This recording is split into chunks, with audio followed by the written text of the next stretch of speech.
Addis Ababa, a cosmopolitan city of close to 4 million people which hosts African Union headquarters and other international and regional organizations, continues to suffer from several kinds of pollution, including sound pollution. A loud sound echoes beginning at midnight from a nearby nightclub, Selam Basha, a resident of the capital, told Anadolu Agency. "The loud music is robbing me of my right to sleep," Selam, 38, who lives in Addis Ababa's Hayahulet district, said. The Hayahulet district is known for its many brothels and perpetual loud music mixed with the shouts of merrymakers. According to Selam, local residents including herself lodge frequent complaints about the nearby nightclub. "The sound makes my family and I lose sleep," she said bitterly. Samson Chala, a resident of the same neighborhood, expressed similar annoyance. "The nightclubs should either be closed down or relocate to other areas far from residential quarters," he said. According to Adugna Mikanen, deputy manager of the Addis Ababa Environmental Protection Authority, the municipal authorities were receiving a barrage of complaints from residents concerning sound pollution. "Most complaints we receive daily are about sound pollution," he told Anadolu Agency. "We're therefore seeking ways to get residential quarters well separated from nightclubs and hotels." Toxic leakage.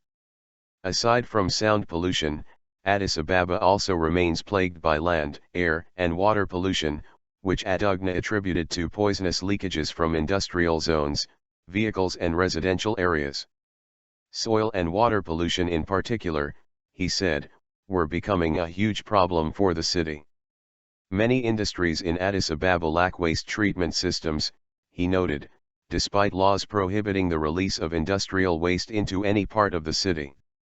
In 2008, the municipal authorities issued a 5-year deadline for industrial establishments in the city to install waste treatment systems. Too many of the city's industries, however, did not seem to meet this deadline, Adugna said. Waste disposal. Adugna lamented the fact that Addis Ababa lacked modern systems for waste disposal, a shortcoming, he said, visible to anyone who walked through the city's streets. "This makes purification efforts very difficult," he said. Pollution in Addis Ababa also emanates from private homes, many of which empty their septic tanks into the city's many streams and rivers. Most observers attribute this trend to the capital's high population density, which forces many residents to build homes along the city's riverbanks. According to Adugna, Addis Ababa is also increasingly feeling the impact of climate change. Floods inundated the city and damaged roads and other infrastructure last year, he said.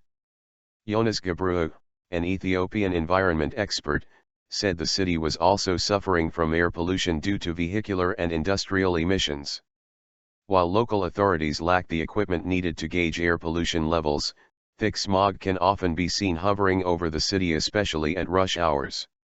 Jonas, the executive director of the Forum for Environment, a local NGO, said the problem had so far received little attention. So as the world gears up to mark World Environment Day on Friday, Addis Ababa's chronic pollution problem looks set to continue at least for the short term.